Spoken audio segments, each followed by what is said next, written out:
Hey guys, tonight we begin in a place that doesn't make it onto many maps, a squelchy little village tucked into the folds of Surrey, where the air is thick with wood smoke and sheep breath, and the year is 1726. You're standing in Godalming, a town that doesn't ask much from history, and history doesn't usually ask much from it. Until now. There's a young woman crouched in a field, and she's clutching her belly with both hands like she's trying to hold something in, or keep something from escaping.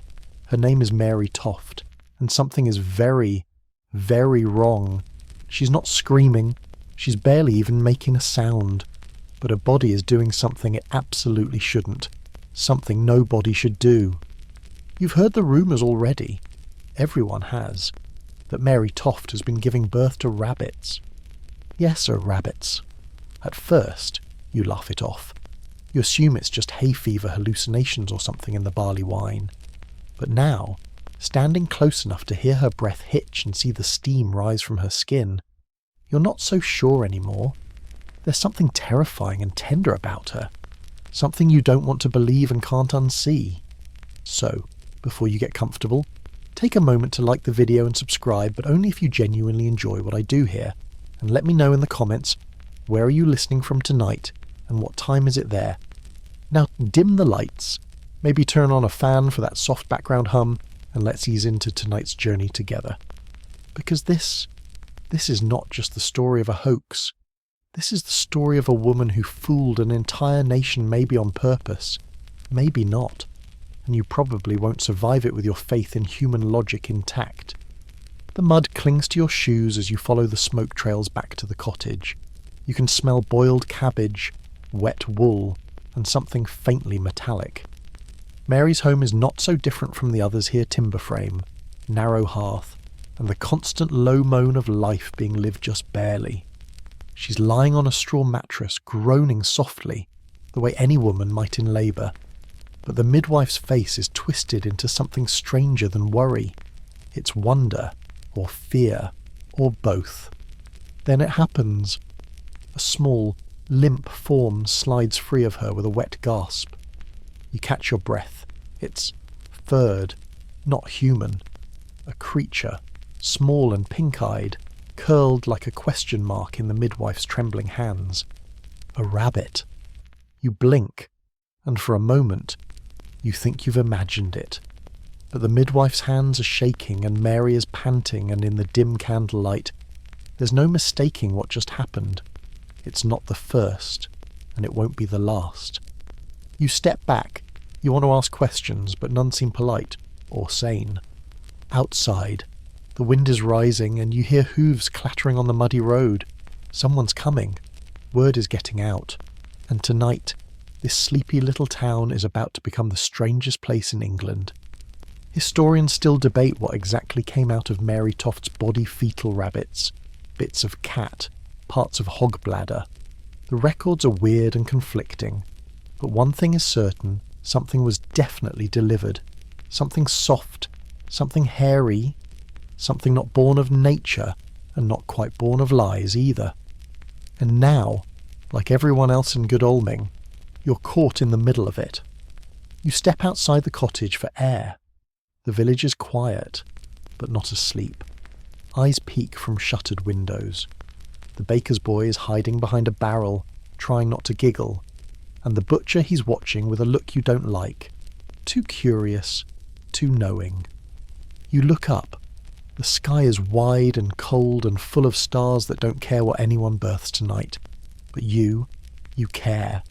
Because you've just seen the impossible, and you're not even sure yet if it's the beginning of a miracle or a very old, very human kind of trick. Either way, it's only just begun. You don't sleep that night. Not really.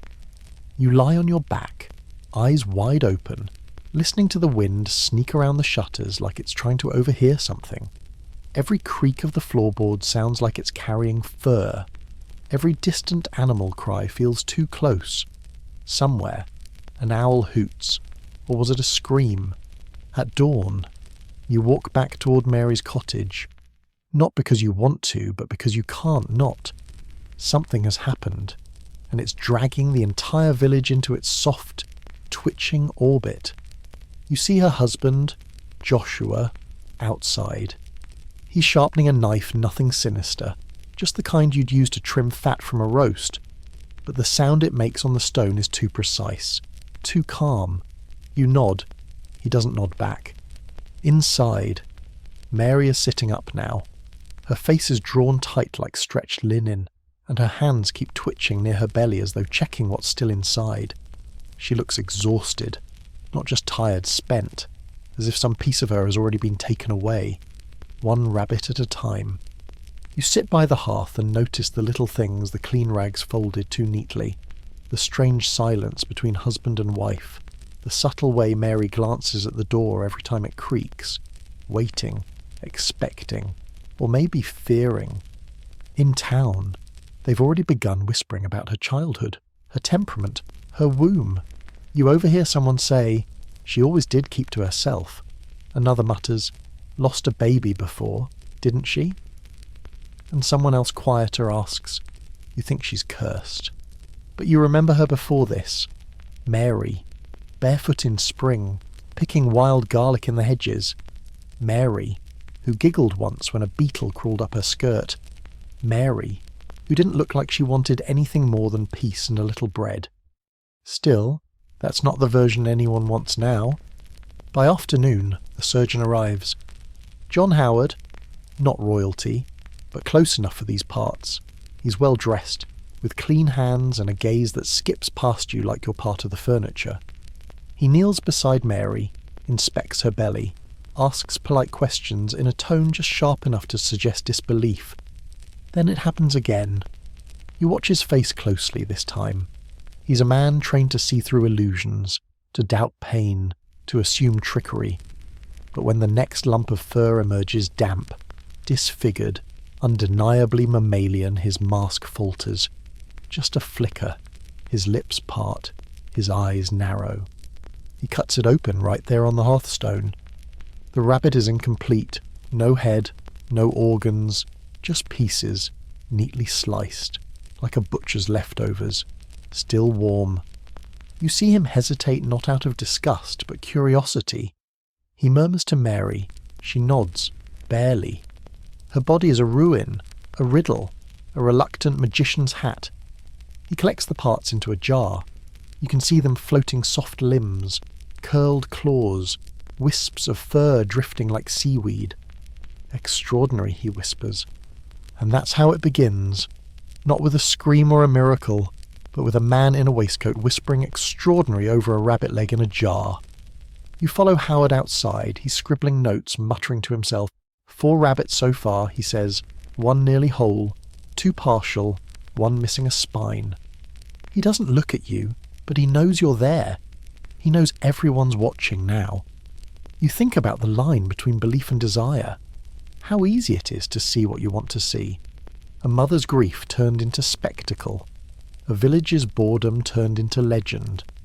Historians still argue whether Mary was tricked, coerced, or fully complicit, whether the rabbits were shoved inside her, or placed near enough to make it seem so, whether the pain was real or just well rehearsed. The only thing no one doubts is this something was happening, something that made surgeons travel for miles and midwives hold their breath. That night the wind changes, the air tastes like metal. Mary Toft lies back on her mattress, eyes closed, not sleeping, just waiting. And you're not sure if you should call a doctor or a magician. The morning after, you wake to a village rearranged. Not physically, the cottages are still slouching where they always were. The crows still bickering over bread crusts on the church steps, but something in the air is tilted. You can feel it in the way people look at Mary's door. Not just curiosity now. Reverence. Dread. The kind reserved for saints or witches. You trail behind a midwife as she returns to the cottage, muttering to herself and wringing her hands. She's brought more clean linens, but her steps falter at the threshold like she's delivering herself to a trial. You can't blame her. The line between healer and accomplice is thinning. Inside, the fire is crackling too cheerfully for the mood. Mary's lying back again, hands splayed like a starfish across her belly. She doesn't cry, doesn't even blink when the pains begin. It's a performance now, or maybe a ritual. You've seen enough births to know how wrong this one is. Another rabbit. This one whole, or nearly. Its nose twitches reflex, you think, or maybe imagination. Its fur is cleaner, its body not as mangled. The midwife gasps. And you swear just for a moment that Mary smiles. The jar collection grows. Howard's notes expand into diagrams and letters, which he sends off with urgency. The Royal Society must see this, he says, and the King's own physician. You feel something twist in your stomach. Not fear exactly. More like the creeping itch of disbelief that doesn't know where to go. Because the evidence is real, physical, there, floating in jars and wrapped in cloth. But so is the unease. The way Mary winces not from pain but from expectation. The way her husband avoids her gaze when another rabbit appears. The way the midwife, this time, doesn't help. She just steps back. You go outside, try to walk it off. The village is alive with noise, not panic performance. A gathering at the well. Men with mugs of cider and wide eyes. Women asking questions in voices just loud enough to be overheard. Children reenacting the birth with sticks and handkerchiefs, laughing. You catch a phrase repeated like prayer. She gave birth to a rabbit. She gave birth to a rabbit. Not found, not produced, not faked. Gave birth, as if it's the most natural, unnatural thing in the world. And then, of course, the whispers. She's possessed. She was cursed by a Romani woman last summer. She ate nothing but cabbage for weeks. You know. You lean against the church wall and stare at the sky. It's clear, calm, unbothered. The world keeps turning while everyone here waits for the next rabbit. Back inside. Howard packs his satchel again. He's sending word to London. There's pride in his step now. The pride of a man who believes he's standing at the edge of discovery. This is a new chapter in anatomical history, he says aloud. Parthenogenesis uterine mimicry. Something revolutionary. You glance at Mary. She's gone still. Not asleep. Just emptied. Like the rabbits have taken something more than flesh on their way out. You wonder how far this will go.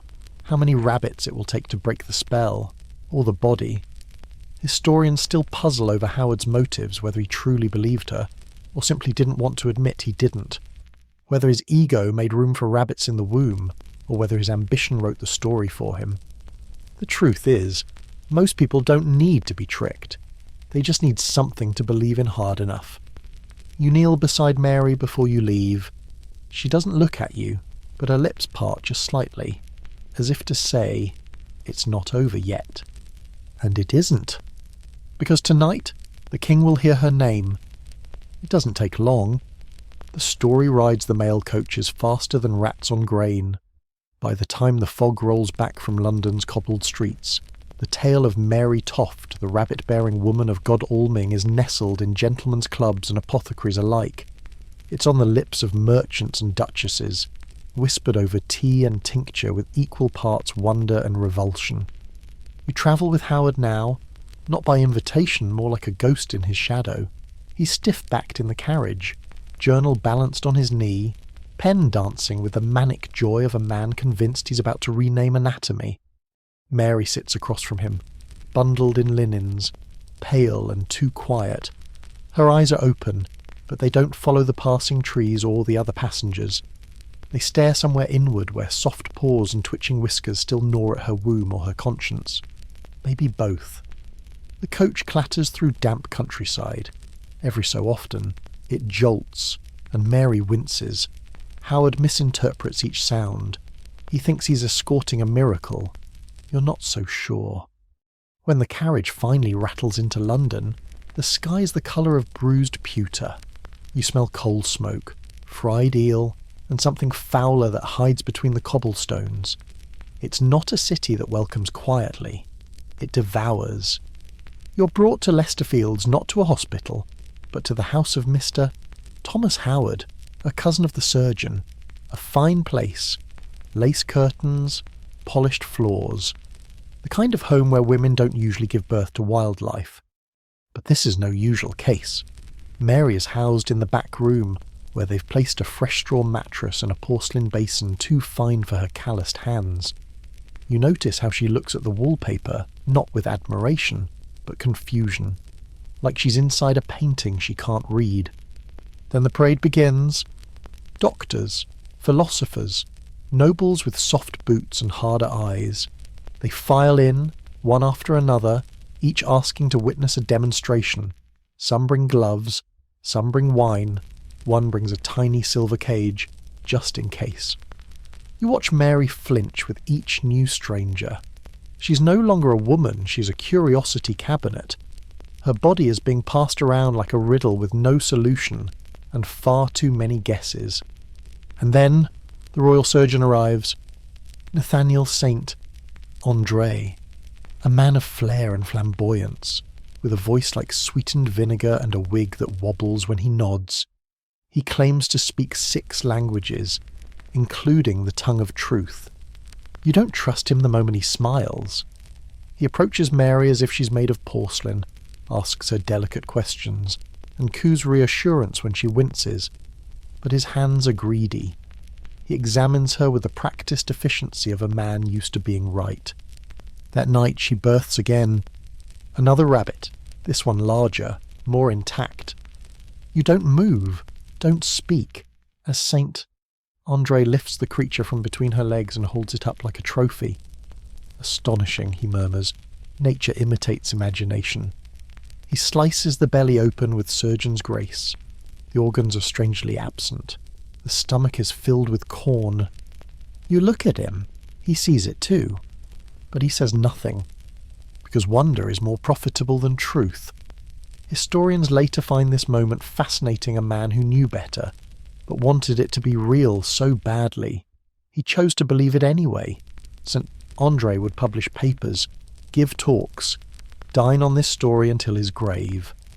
Mary just lay there, staring at the ceiling. The next morning the house is swarmed. Reporters, pamphleteers, medical men with questions they already think they've answered. No one asks how Mary feels. You sit with her that afternoon. She doesn't speak, but her hand finds your sleeve for a moment, not to hold on, just to know someone's real. Her fingertips are cold. You look into her eyes and wonder, is she playing them, or is she still trying to believe it herself? Either way, London believes, and belief is louder than doubt. The days blur.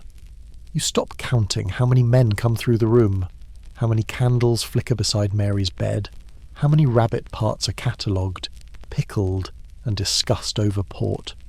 Time slips sideways in this house, as if every hour is waiting for the next strange thing to emerge. Mary barely speaks. She eats less. Her face has gone translucent, like wax in a warm room. Still, each time someone arrives with ink-stained fingers and a tone of scientific awe, she opens her legs and does what's expected.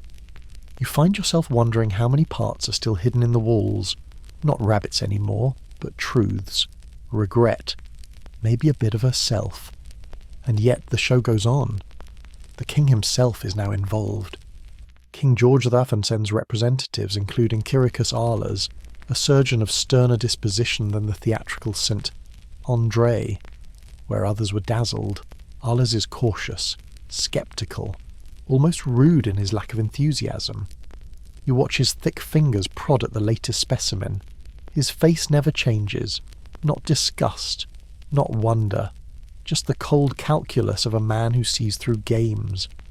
He interviews Mary, asks careful questions, and when he returns to his notes that night, he writes down what no one else dares. The uterus was too small for such births.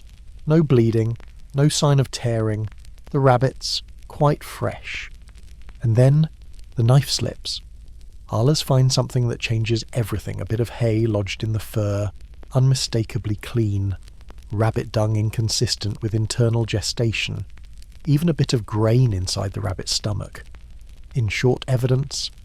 But evidence isn't enough when belief has already unpacked its bags. He confronts the other doctors.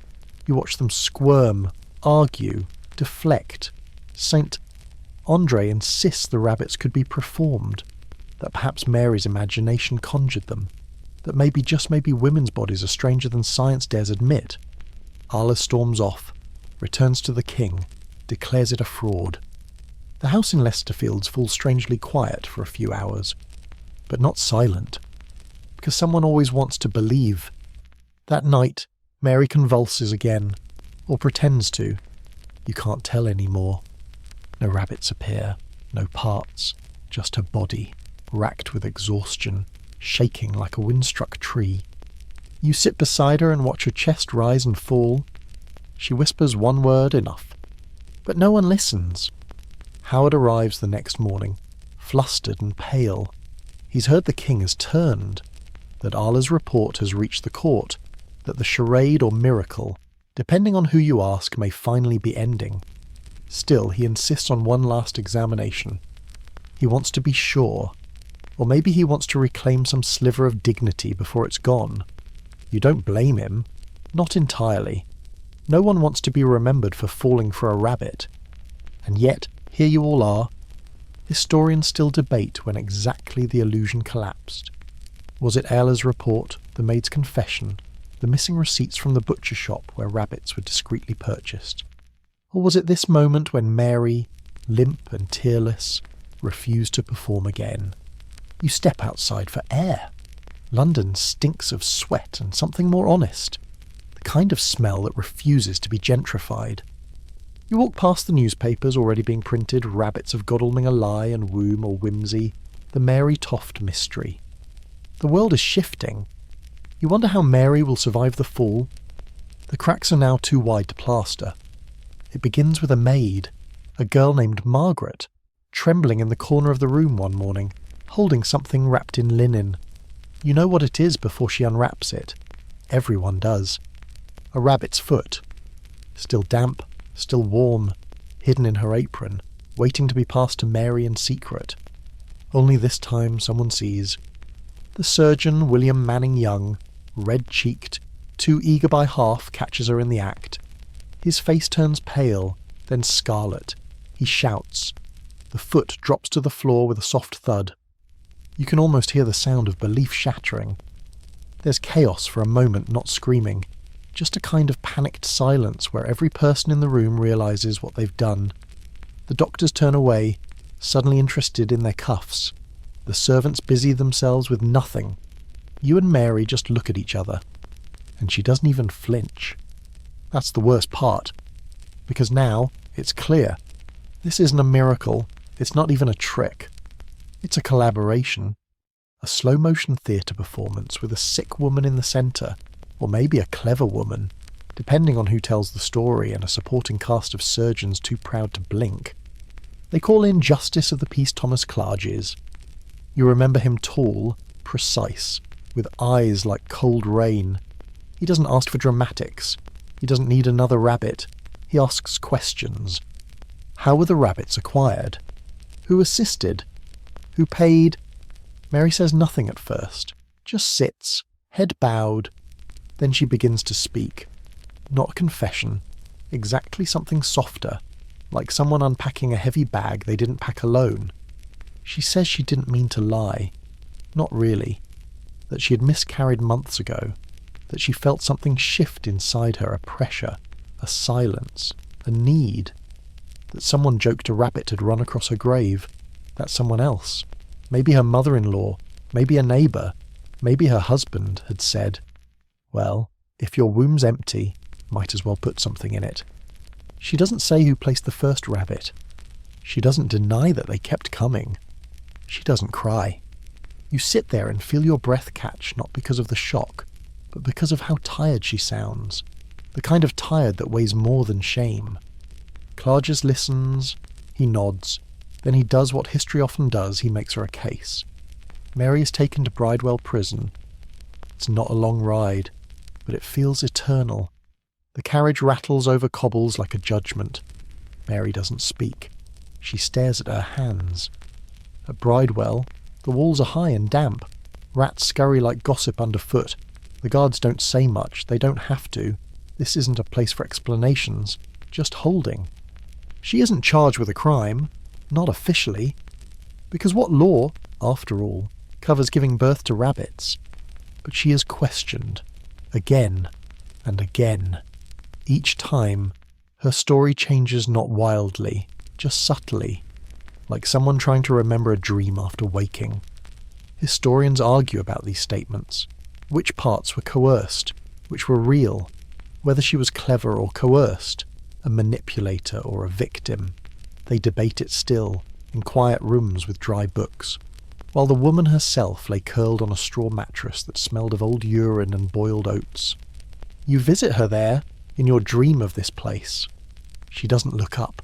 Her hair is matted, her fingernails are bitten raw, but when you speak her name, her eyes meet yours. And for a moment, you see not the woman from the scandal, not the rabbit bearer, not the hoax, just Mary. Tired, bruised, real, and that's when it hits you. This was never really about rabbits. It was about hunger, for attention, for survival, for meaning in a world that didn't leave much space for poor women's grief. The world made her a liar, and then punished her for playing the part too well. Outside Bridewell's thick, mildew-stained walls, London forgets. Not all at once, of course. The newspapers still drip with clever headlines. Caricatures of Mary's womb, stuffed with ears and paws, make their way onto tavern walls and teacups. The scandal is too strange to die quickly. But scandal, like fresh bread, goes stale fast. You walk along Fleet Street and hear her name less and less. A week ago, she was myth. Now she's a punchline. You wander into a print shop and see her face etched in cheap ink, wide-eyed and cartoonish, a rabbit sticking halfway out of her skirts. The pamphlet's title, The Prodigious Births of Mary Toft. 3p, no refunds. You leave without buying it. Back in Bridewell, Mary coughs in her sleep. The straw mattress does little to soften the cold, and the guards no longer care whether she eats. The spectacle has moved on. The crowd wants newer freaks, funnier lies. Hers are old now. She's no longer a medical marvel. She's a nuisance. You sit beside her anyway, because someone should. She doesn't speak much, but when she does, it's in soft fragments. She asks about her children, about the weather. Once, she asks whether rabbits remember being born. You say probably not. She nods like that's good. Then one morning she's gone from her cell. Not dead, just relocated. The court has decided she's no longer worth the cost of confinement. There's no official punishment because no one can quite define her crime. She didn't steal, didn't kill, didn't even profit. Really. She simply let belief do what it always does, spread. You find her in Godalming weeks later. Her walk is slower now. Her laugh, when it escapes, is brittle as frost, but she's alive, and that feels like something. She works laundry now, keeps to herself. No more rabbits, no more visitors, just linens and silence. You ask if she ever dreams of them, the rabbits. She shrugs. Sometimes, she says, but they don't say anything. The town treats her like a ghost. Some pretend they don't recognize her. Others nod politely but never stop walking. The children who once reenacted her story with joy now avoid her. Her name is a warning told in hushed tones. Don't be a Mary Toft. Still, she endures. You walk with her sometimes past the edge of town, where the grass grows long and the air smells of mint and old mud. Rabbits live there, real ones. They freeze when you approach, ears twitching, then vanish into the hedgerows. Mary smiles faintly whenever she sees them. Free, she says once, without looking at you. There's no judgment in her voice, no irony, just the soft echo of a woman who once became more myth than mortal, and who now would very much like to forget. Historians love their conclusions. They want to decide whether she was villain or victim, mad woman or mastermind. But the truth is slipperier than that, like a rabbit in tall grass, easy to chase, harder to catch. Maybe she believed it just for a moment. Maybe we all did. And maybe that's what makes it real, in its own strange way. The years drift by, and still the rabbits follow her. Not in reality, not anymore, but in rumour, in memory, in the awkward silences people carry when they pass her in the market. You see it in the way they glance sideways, then quickly look away. She's become a kind of local ghost. No one says her name at the supper table, but everyone remembers. Mary Toft, the woman who gave birth to rabbits. She walks with a slight limp now, a remnant of prison, or childbirth, or both. Her body bears the quiet wreckage of the spectacle, though no one asks how she feels. They never did, really, just what she did, and whether it was real. You visit her cottage sometimes. It's modest, overgrown, always a little damp. There are no jars, no instruments, no signs of what happened all those years ago. Just a fireplace, a chair, and a pair of hands that keep themselves busy with embroidery and silence. One evening she invites you to stay for stew. It's bland but warm. She doesn't ask many questions, and she doesn't offer many answers. She seems, somehow, both very old and very young, like someone stuck in the year 1726, still bracing for the next rabbit to appear. She doesn't tell you the truth. And you don't ask. Because what would you do with it, really? Instead, you talk about the weather, about the price of wool, about how the baker's boy has a lazy eye and how the moon looks bigger when it rises over the fields. But then, just as you're about to leave, she says something strange. You know, she murmurs, stirring the ashes in the hearth. They kept asking me how. Not once did anyone ask me why. You freeze, because she's right. The physicians dissected her body. The journalist dissected her story. But no one paused long enough to consider that she might have had a reason. That maybe something inside her grief, desperation, hunger, madness had curled up and needed to come out somehow. Even if it had fur. That night, as you walk home through the village, you pass a group of young men drinking outside the tavern. One of them makes a joke loud enough for her to hear. Something about rabbits and wombs. The others laugh. You feel heat in your chest, but Mary doesn't flinch. She's heard it all before. Instead, she straightens her back and walks on. Not quickly, not defiantly, just forward. You pause and look back at her, the way her figure fades into the mist, the way the rabbits, somewhere in the hedges, rustle softly as if stirred by memory. Historians would later say her story marked the collision of superstition and science, a test of how far reason could stretch before snapping. They'd write about her as a curiosity, a symbol, a question mark in petticoats. But you saw the woman. Not the hoax, not the headline. Just Mary. And that might be the rarest truth of all. Back in London, her story never really leaves. It lingers in drawing rooms and lecture halls, clinging to the hems of men who once poked and prodded her for answers they'd already decided. Some of them try to distance themselves, others double down. John Howard, the original surgeon who believed her, publishes a small pamphlet, gently defending his observations. He writes in careful, embarrassed prose. He doesn't accuse her. He doesn't quite exonerate himself either. He just describes. St. Andre, on the other hand, spirals. You follow his descent from behind the curtain, the way his speeches become less about Mary and more about himself, about how he was misled, how he only did what any curious, open-minded physician would do. He insists the rabbits were real, even as the world moves on, and yet, every time his name is mentioned, it's not for his contributions to surgery or his lectures on anatomy. It's for Mary Toft, the woman who undid him. You walk past a university lecture one spring, years later, and overhear a professor explaining her case to a class of medical students. She was clearly unwell, he says, delusional perhaps, or deeply manipulative. You lean against the stone wall outside and exhale. Same tune, different players. They still don't know what to make of her. Meanwhile, Mary keeps living. She remarries eventually, has more children, quiet ones, who never ask about rabbits. Her second husband doesn't talk much, either a widower who keeps to his work and doesn't pry into hers. It's not a passionate match, but it's steady, and that, by her age, is enough. You find her one autumn afternoon, kneeling in the garden, hands deep in the dirt. She's planting cabbages. Her fingernails are caked with soil.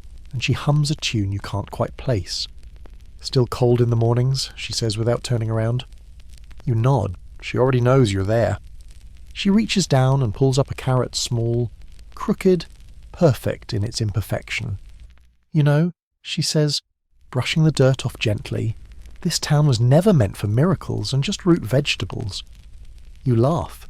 She doesn't, but there's a glint in her eye. You sit together in the half-light, watching the clouds roll in. A rabbit scurries across the edge of the garden, pauses, looks at her. She doesn't move. It hops away. You ask her finally the question no one has dared in years. Why did you do it? She thinks for a long time, long enough that you wonder if she's going to answer. Then softly she says, because pain needs a witness. You nod. Because what else can you say? Some people cry, some scream, some fill their silence with rabbits. Historians still argue, was it madness? A hoax? A political metaphor, a symptom of a world that refused to listen to poor women unless they made themselves unforgettable? You don't need the answer. You've seen the garden. You've watched the hands that planted it. And you've heard the way she hums when no one else is listening. Winter comes, and Mary disappears again, though this time only metaphorically. She becomes one of those quiet fixtures in the village, the woman who keeps to herself, the one who used to be someone. Once. Children aren't told the story anymore, not the real one. They just learn to speak her name in a whisper, like the name of an old superstition you half believe, half fear. You still visit her now and then. Her house is colder in winter. The fire is stingy, and the windows rattle like bones. But Mary is warm, not in the way she used to be, back when there was still a flicker of performance behind her eyes. No, now it's a kind of worn gentleness, the kind that comes after you've been hollowed out and filled again with something quieter. She offers you tea thin and bitter, but polite. You talk of unimportant things, whether the frost will lift early, how the miller's wife is due any day now, the price of lamp oil. But sometimes... Her gaze drifts out the window, and her mouth twitches like it's pulling up an old memory she's not sure she wants to say out loud. The worst part, she says one night, her breath curling in the cold air, was how they looked at me. Not when they believed me, when they didn't. You say nothing. Just listen. She continues, or voice so low you have to lean in. While they thought it was true, I was something rare, worthy, watched, even praised. But once they stopped believing, I wasn't just a liar. I was a waste. A thing they had to sweep up. She laughs dry as dust. And the rabbits, they never judged me. You wonder what it must have been like, to lie not for fame, but for attention so desperate it warped the body, to fake something absurd simply because it made people listen, and then to watch it all rot in public view. Outside, the village prepares for Christmas. A fir tree is propped up near the church. The children sing, badly, near the bakery. Someone sets off a tiny firework that startles the birds from the roof. But no one knocks at Mary's door. You help her hang some dried oranges on twine, and she thanks you like it's a diamond you've given her. "Funny," she says, brushing her palms on her apron. "All those doctors, all those books. None of them ever thought to ask what it felt like." You look at her hands, still steady, still capable of creating things that have nothing to do with deception. The world wanted Mary to be monstrous or miraculous. She refused to be either. In the end, she simply became something far harder to understand. Ordinary. No longer the centre of a scandal. Just a woman, a widow, a gardener. Someone who once did something strange, who paid for it, and who got older anyway. You leave her house in the blue dusk and walk the path past the fields. It's quiet tonight. The wind has softened. Somewhere in the grass, a rabbit flickers past like a shadow with ears. You smile. Not because you believe in miracles, but because you understand what it's like to want to be seen. Years pass, and with them, Mary Toft slowly fades into the corners of her own life. She becomes a presence more than a person, someone you pass at market with a nod, someone who folds sheets at the edge of your vision. She's part of the scenery now, one of those lives that continues quietly after the spotlight's gone dark.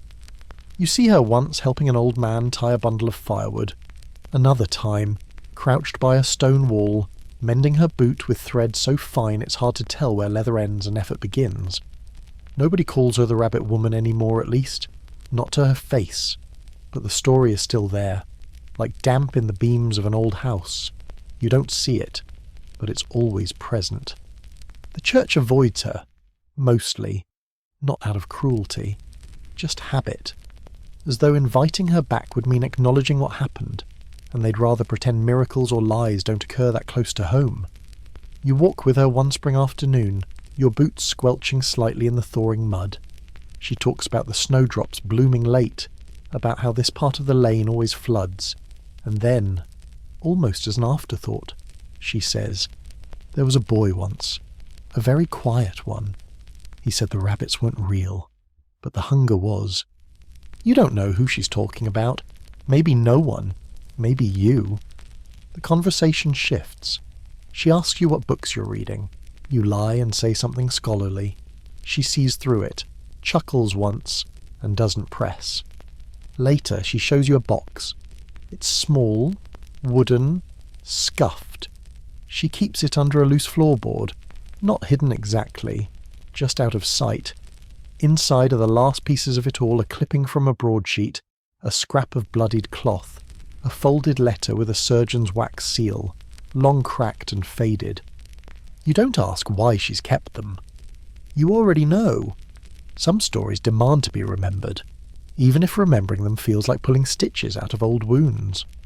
She puts the box away and changes the subject. You drink weak tea, watch the evening soften the edges of the room, and when the silence stretches too long, she speaks again. "Did you know," she says, almost playfully, "that rabbits can scream?" You shake your head. They can, but only when they're dying. There's no bitterness in her voice, no threat, just a kind of observation, heavy with unspoken context. You leave not long after, the wind tugging at your coat as you step into the dusk. Behind you, the door closes gently, not like an ending, more like a pause. Historians, still years away from forgetting her completely, would eventually reduce her to a footnote, a cautionary tale, an oddity. But you saw the box. You heard her voice when it wasn't trying to perform. And you know that Mary Toft wasn't a warning. She was a mirror. And no one likes to look in those too long. One autumn morning you find her watching a scarecrow. It's nothing special, just a bundle of rags tied around two sticks, slouching under a crooked hat. But Mary is staring at it like it's trying to tell her something. You approach slowly, boots crunching the frost-laced grass. She doesn't look at you right away. "They stuffed it with barley husks," she murmurs. "Waste of good feed. Really?" You stand beside her, arms folded, and the scarecrow leans a little, as if listening in. "It doesn't scare much," you say. Mary shrugs. "Neither did I." The silence after is longer than expected. You walk together down the edge of the field, past rows of blackened cabbages and into the thinning trees. She walks with more stiffness these days, the kind that settles in when old pain is no longer acute, just constant. In town, there's been talk of a new scandal, a priest who ran off with someone's cousin, a merchant caught smuggling gin in false-bottomed barrels. People are already forgetting Mary again, folding her neatly into the dusty drawer labelled local embarrassment. But she doesn't mind. "I had my chapter," she says once, unprompted, and every book needs something strange to keep the rest awake. You pass the churchyard and stop at the gate. There, half covered in lichen, is a gravestone with her mother's name. Mary clears away the moss with the corner of her shawl. She doesn't cry. She just touches the stone like she's checking to see if it's still real. "She believed me," she says softly, "until the end." Then a pause. "And maybe I did too." It's the first time she's said anything close to that. Not a confession, not a justification, just a tiny crack in the wall she's built around the memory of 1726. You ask her again what it felt like. She breathes in slowly, then out, fogging the cold air.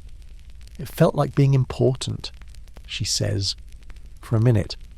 Like I could reach the people who never noticed me. Like I mattered. You nod, because yes, you've felt that before. Most people have. They just don't like to admit it. Mary Toft did something absurd, but she did it in a world that made ordinary women invisible. And if it took rabbits to be seen, then perhaps the question isn't why she did it, but why she had to. That evening the wind rises again. You sit in her cottage, drinking something warm and bitter. She hums a tune you don't know, her fingers threading through bits of dried lavender and string. She's making Sachet's little pouches for the linen chest. You ask what they're for. To keep the moths away, she says. You look at her, a woman who once outwitted the minds of the greatest surgeons in England, folding herbs into cloth to keep tiny creatures from eating holes in the past. You think of the doctors, the courts, the headlines, and you wonder if any of them ever came back to ask her how it ended, or if they just filed her undersolved and moved on. Mary lifts a sachet to her nose and smiles faintly. Still smells like something worth keeping, she says. And you agree. In the years that follow, the world forgets faster than ever. Industrial smoke begins to hang over the distant edges of London. The air hums with iron and urgency. New machines clatter into life. New names take up space in the papers, and the past begins to smudge at the edges. Mary's story becomes an odd paragraph in old textbooks. The ink fades. The footnotes get smaller. No one reads the surgeon's journals anymore unless they're writing a thesis on medical gullibility. But Mary is still here. She's older now, of course. Her hands tremble a little. Her voice, once sharp as frost, now rasps like dry paper. But she moves with purpose, always the same slow, steady rhythm, like she's stitching the hours together just to keep from unravelling. You watch her fix the gate to her cottage with a rusted nail and a rock. Not because it works well, but because it works well enough. That's Mary now, held together by willpower and habit and something unspoken. Sometimes the schoolboys throw stones at her garden. Not out of hatred, not even meanness, just that sharp, stupid impulse to remind someone they're different. You chase them off when you can. Mary never does. She just watches them go, her eyes unreadable. They're just trying to find out what happens when you poke something strange, she says once. Same as the doctors. And that stops you cold. Because it's true. The children throw stones. The doctors threw questions. Both wanted a reaction. Both wanted a spectacle. And when the spectacle was over, they left. You help her pull weeds from the path. She hums. A lullaby. Maybe. Or something she made up herself. It doesn't matter. Later, she pulls out something you've never seen before, a folded piece of parchment, brittle with age. It's a letter, addressed to her, from one of the surgeons. Not St. Andre, not Howard. One you don't remember. It's short, just a few lines. If this was all a fiction, then may God forgive me for wanting it to be true. Yours, R. Mary doesn't comment, just slides the letter back into its cloth wrapping and puts it into the drawer with the spoons. You sit with that for a while, because sometimes the lie reveals more about the world than the truth ever could. She was never the danger. The hunger was the hunger for wonder, for explanation, for something that made sense of a life so often ruled by pain and silence. You realise then that what Mary did wasn't just survive. She exposed something, not just in herself, but in everyone who came near her. And that's what still makes people uncomfortable, not the rabbits. But the mirror, that night, the fire in her hearth burns low. The room is dark, except for the orange flicker painting shadows on her lined face. She says nothing for a long time. Then you ever wonder what they buried me with when I die? You blink. You're not dead yet. She smiles. Not yet, but I was. Once. For about a year. You don't understand. At first. Then you realise she's talking about the year she became not herself. Became a myth. A joke. A fraud. A footnote. A woman turned into spectacle. And then into silence. I'd like them to bury me with nothing, she says finally. Not even a nameplate. Let them dig and guess. And you sit there, beside her, in the quiet ticking of the old mantel clock. She closes her eyes. Let the rabbits tell the rest. By the time Mary turns 50, her hands can no longer grip the shears tightly enough to prune the hedges. She ties a strip of cloth around the handles and makes do. That's her way. Always has been. When the body fails, the mind adapts. When the world forgets you, you plant deeper roots. Her hair has gone mostly white, though she wears a cap so tight you rarely see it. Her eyes are dimmer now, but her gaze has only sharpened with age, like the blade that's been honed too many times but still cuts. Just quieter. You see her less often in the village. She doesn't like crowds, not anymore. When she does come to market, she moves with precision, buying salt, mending thread, a length of wool cloth. Nothing more, no chatter, no indulgences. She's still remembered, of course. But now the story's changed again. You overhear two young men in the alehouse one night. Wasn't she a midwife once? No, she was bewitched. My uncle said they found real rabbit bones. Nah, she was a spy. Hid secrets in the rabbits. The lie has become myth, and the myth now breathes freely without her. She could disappear tomorrow and the story would go on, rabbiting through time, reshaping itself to fit whatever the listeners need. You wonder if she knows that. You bring her a new kettle one day hers had rusted through and she lets you in without a word, just gestures to the hearth. The cottage smells of mint and old books. She still keeps the little carved box, though she's added to it a dried sprig of lavender, a coin she once received as payment for healing hands, and, curiously, a rabbit's foot. Not a real one, wooden, carved with care. You pick it up and turn it over.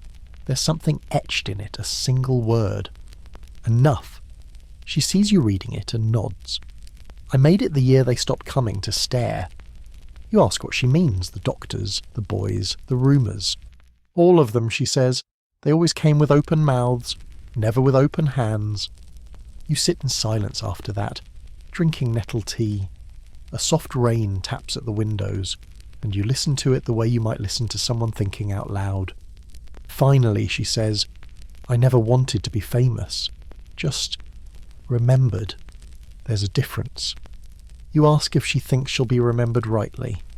She looks at the fire for a long time before answering. No, but maybe kindly. You think about that. How history rarely gets it right, but sometimes, just sometimes, it softens. She hands you a package as you prepare to leave, wrapped in wax cloth, tied with twine. Inside is a pair of gloves handmade, thick-stitched, clearly hers. For winter, she says. There's a tenderness in it that catches you off guard. Not just warmth, but recognition. You're not sure what you've done to earn it, but you wear them home, and they fit. Later that week, you walk past a group of girls skipping rope and hear them singing a rhyme. Mary, Mary, not so sweet, birthed a bunny at her feet, one for each and two for tea. What a mother she must be. It's cruel and ridiculous, but it rhymes, and that's all stories need to survive. It's a cold spring when the letter arrives. You find Mary standing just outside her cottage, squinting at the seal like it might explode. The handwriting is unfamiliar, slanted, heavy, formal, the sort that comes from desks near courts, not from farmhands or neighbours. She doesn't open it right away. You sit with her under the bare-limbed hawthorn tree. The buds haven't opened yet, neither has she. Finally, she breaks the wax. Inside is a single sheet. A note from a young physician. He's studying the Toft case, that's how he calls it. The Toft case. As if she were never a person. He writes with careful language and awkward admiration. Says he's preparing a lecture on medical deception and feminine hysteria. Asks if she'd be willing to answer some questions. Mary snorts. Hysteria, she mutters. They always go back to that. You ask if she'll reply. She shakes her head, folds the paper neatly, places it beside the hearth to use as kindling. Later, it burns slowly at first, then all at once. She doesn't watch it burn. She just goes back to her stitching. You help her plant potatoes that afternoon. The soil is wet and soft, clinging to your boots. Mary hums again an old tune, familiar but unplaceable. She says it came to her in Bridewell, that it kept her from breaking. You believe her. You ask if she ever wanted to tell her story differently, to rewrite it, to set the record straight. She wipes her hands on her apron and leans on the shovel. I've told it 100 ways in my head, she says. Sometimes I was the villain, sometimes the prophet, sometimes just bored. She looks down at the soil. But every version ends the same. They leave. I stay. You stand with her for a while, listening to the wind stir through the bare trees. She doesn't say much after that, but her silence carries weight like the space left behind after a candle goes out. It's not empty, just quieter. You find yourself thinking more and more about the people who wrote about her. The men with titles, medals, and ink-stained hands. The ones who made her famous for a season and then made her disappear. And yet, here she is, still planting, still standing, still shaping the earth with fingers that once fed the most unbelievable story in England. The young physician writes again. This time, his tone is more formal. He's annoyed she didn't reply. Says her silence perpetuates the ambiguity of her legacy. You nearly laugh reading that. As if ambiguity wasn't the whole point. As if mystery didn't keep stories alive longer than any answer ever could. Mary doesn't even open that second letter. She tosses it into the fire without looking. I've already given them enough, she says. And she's right. She gave them everything, her pain, her shame, her strangeness. They took it, trimmed it into curiosity, and passed it around like a parlour game. But now she gives her care only to potatoes. And to you? Summer arrives like a quiet apology. The fields thicken with green again. Bees stumble lazily through the hedgerows, and the village, for once, feels suspended in something almost soft. No new scandals, no sermons about sin disguised as science, just the low rhythm of life continuing. You visit Mary more often now, not because she asks, she never asks, but because it feels wrong not to. She's slower these days. Her joints are stiff. Her back curves slightly, like a willow that's weathered too many storms but won't fall unless it wants to. She shows you her herbs, not the kind that sell in jars, but the real ones. Coltsfoot, feverfew, tansy. She picks them with the care of someone who remembers why they mattered, even if no one else does. Women used to carry this in their skirts, she says, holding up a tuft of yarrow, to stop bleeding, or to start it, depending. You ask where she learned all that. She smiles, but it's a tired smile. From the women who bled before me, the past, for Mary, is always just under the skin, not haunting exactly, just present, like the rabbits, not seen, but never truly gone. One day, while you're mending a leak in her roof, you find an old crate tucked in the rafters. It's filled with straw brittle and golden and something else, a wooden toy, a rabbit. It's clumsy, roughly carved, one ear broken. You bring it down and place it gently on her table. She doesn't touch it, but she looks at it for a long time. That, she says quietly, was the first one. You don't ask how it ended up in her body. You don't need to, because by now you understand the rabbits weren't the point. They were just the shape her sorrow took. That night, over soup, she speaks more than usual. I think part of me thought if I could make them believe, then I could matter, not just as a wife, or a mother, or a womb, but as something strange, something unforgettable. She looks up, eyes clouded but clear. And I got what I asked for, just not how I meant. You nod, because the world often grants wishes sideways. Before you leave, she hands you the toy rabbit. For your shelf, she says, or your fire, doesn't matter. But it does matter, and you both know it. You carry it home carefully, like something fragile and sacred. You place it on your desk, where the sun hits it each morning. It doesn't do anything, doesn't twitch, doesn't bleed. It just sits there, quiet, watching. like Mary once did. Autumn returns, and with it, a certain hush settles over the village. Leaves drift like aging thoughts across cobbled lanes. Smoke coils lazily from chimneys. The sky, once wide and blue, now folds inward soft grey, gentle, expectant. It's a season that suits Mary Toft more than any other.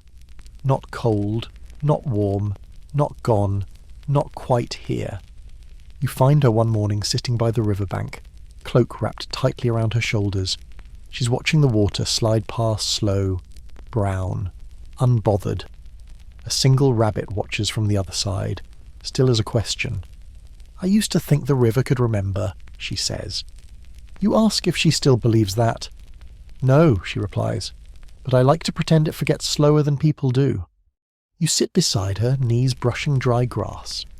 She's quieter these days, not in the way of retreat, but in the way of someone who's almost finished saying what they needed to say. The world, once a hungry spectator, has long since wandered off, and Mary, who once gave it so much to chew on, is content to feed the earth instead. She tells you about a dream she had. "I was in a field," she murmurs, "and all the rabbits were there, not like they were, not broken or wet or wrong, just proper rabbits, sitting up, staring, hundreds of them." You ask what they did. "Nothing," she says. "That's what was strange. They didn't chase, they didn't speak, just sat, quiet, like they were waiting for me to apologize." "And did she—" "No," she says. "I bowed." The wind picks up, stirs the reeds. A bird calls somewhere upstream. Neither of you moves. That evening you help her light the hearth. She struggles with the tinder now, her hands not quite as precise. You step in, and she doesn't argue, just watches as the flame catches. "You know what fire's good for," she says, eyes reflecting orange glow, turning everything into the same thing. Ash, rabbit or lie or doctor or girl, all ash in the end. You nod, let the words settle. Then she adds softly, it's almost a kindness. She sleeps early that night. You stay a little longer, tending the coals, tucking a wool blanket over her shoulders. The cottage creaks like an old ship at anchor. The shelves are lined with bundles of herbs and jars filled with nothing in particular. No more boxes of secrets. No more letters. Only the wooden rabbit remains resting now on the mantelpiece, ears still broken, gaze unflinching. You wonder, not for the first time, whether anyone will ever tell her story right, not with scandal, not with scorn, but with softness, with the quiet truth of a woman who, for one impossible year, bent the world to notice her, and who kept breathing after it turned away. Outside, the river slides by without looking back, just as she always expected it would. It happens gently, the way fog overtakes a valley. One morning, you knock on Mary's door, and there's no answer. That isn't unusual. Sometimes she's in the garden, sometimes asleep, sometimes lost in one of her long silences that stretch like linen on a wash line. But this time, the latch is unfastened. Inside, the fire's gone cold. The teacup on the table is half full, untouched. The window is cracked open just enough to let in the morning chill. You call her name. No reply. You find her in the chair by the hearth, wrapped in the same shawl she's worn for years. Her eyes are closed. Her hands are folded, not in prayer, but in the quiet pose of someone who simply decided she is done with effort. You wait for the breath. It doesn't come. For a while, you do nothing. Because what do you do, really, when someone like Mary Toft slips away? There's no ceremony for this kind of woman, no parade, no sermon, no royal physician to attend her end, no crowd to argue whether she deserved more. Just silence. Just a final absence where once there had been an impossible story. You light the fire because she would have hated to be left cold. Then you sit. No panic, no rush. Eventually you go outside, tell the baker's wife, who tells the vicar, who tells the constable, and the village stirs to life around the news, like wind rustling an orchard that's already dropped all its fruit. There's no autopsy, No inquiry. She's too old for scandal now. They bury her on a Wednesday. No headstone, just a small wooden cross placed beside the church wall, where the soil stays a little warmer. A few neighbours come. You say a few words. Nothing elaborate. Just she lived. And that's enough. The story, of course, begins again. You hear whispers within days. Did you know she lived off carrots and raw milk for a year? I heard she delivered 30 rabbits. Not 17. Someone found bones in her chimney after she died. You let the stories spin themselves into their usual nonsense. You know the truth, or at least the shape of it. The empty cottage is cleaned out. Her things sorted by neighbours who knew her as a woman with strong tea and a bitter cough, not as a myth. Most of her belongings are ordinary thread, dried flowers, an apron patched too many times to count. The wooden rabbit disappears. You don't ask who took it. Maybe it found its own way out. You keep her gloves. They still smell faintly of rosemary and ash. At night, you walk past her grave, and you swear you can hear her voice sometimes not as a ghost, not as a warning, just a sigh, or a hum, or the echo of a woman who once dared to insist that the world look at her, even if it didn't understand what it saw. Historians will keep debating. Pamphlets will keep printing. But the earth knows the truth now. It holds her gently. After Mary's death, the world spins on unconcerned. Godalming slips back into its ordinary rhythm, sheep bleating in the distance, laundry flapping like sighs in the wind, bells tolling the hours with neither celebration nor sorrow. Her name fades again, this time not in shame, but in sheer inertia. You keep visiting the field near her old cottage. The soil remembers, it always does, where her garden once stood. Wild mint returns uninvited. The hedge grows thick, and beneath it, in the underbrush, rabbits still dart in and out pale shapes in the morning mist. You watch them sometimes. They freeze, ears flickering before vanishing into their own stories. It makes you think, what did she really want in the end? Not fame, not fortune, not even forgiveness. Just permanence, the kind poor women are almost never granted. Not in history books, not in graves, but you grant it in your own way. You gather her herbs and dry them the way she taught you yarrow bundled by the door, mugwort in the rafters. You copy her careful handwriting into your own notebook, even though you don't believe in half the uses she claimed. It's not belief you're preserving. It's memory. One afternoon, a boy knocks on your door, face smudged, sleeves torn. Were the rabbits real, he asks, as if you hold the answer like a secret charm in your pocket. You think of everything, the jars, the tears, the bloodless births, the pride, the silence, the final breath in a wicker chair. And you say simply, yes, because in some way they were real enough to change her life, real enough to ripple through medicine, through myth, through the architecture of human curiosity, and real enough that a child still asks about them, long after her name has faded from stone. You show him how to press time between his palms until the oils rise. You say it helps with fear. Whether that's true doesn't matter. He nods, pocketing the sprig-like treasure. Later that week, you carve a small mark into the wood of her old cottage doorframe, a rabbit. Nothing elaborate, just ears, a curve, a tail, something to say she was here. It isn't a monument, but it's more than the church gave her. You take her gloves from your drawer one last time and wear them on a walk through the woods. They still fit, still warm, still carrying the scent of someone who once dared to shape history with bare hands and soft lies. And in the stillness of dusk, you say her name aloud, not as a legend or a joke, but as a woman. Mary. No title, no footnote. Just Mary. And the rabbits, real or not, seem to pause and listen. Now the years stretch out behind you like a path through tall grass, overgrown, uneven, but unmistakably walked. Mary Toft has been gone a long while, and yet she never really left. You still pass her old cottage when the air smells of smoke and earth. The garden is wild now, half swallowed by brambles. The wooden rabbit carving you etched into the doorframe is weathered smooth, but it's still there, a soft, quiet defiance against forgetting. Sometimes, when the wind hurries past, it sounds like laughter. Other times, like breathing. The villagers barely mention her anymore.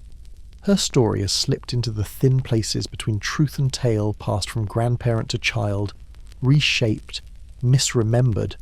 She's been a witch, a saint, a prankster, a prophet, everything but herself. And maybe that's all right. Maybe the facts don't matter as much as the echo she left behind. The echo that reminds people to ask who gets to be believed, who gets to be seen. You walk to the edge of the field where she once stood, fingers stained with soil, eyes full of something unnameable. The grass brushes your legs. A rabbit watches from the distance, doesn't move, just waits. You bow like she did, once, in a dream. It feels right. At home, you open her notebook again, the one with dried leaves between pages, spidery writing in the margins. You copy one line into your own journal, preserving her words like a pressed flower. Pain needs a witness, not to be fixed, not even to be understood, just seen. Her story was never about trickery, or rabbits, or medicine. Not really. It was about the impossible, desperate alchemy of being unheard for too long, and what blooms from that silence. Before bed, you place the carved rabbit on your windowsill. Let it catch the moonlight. Let it watch the night.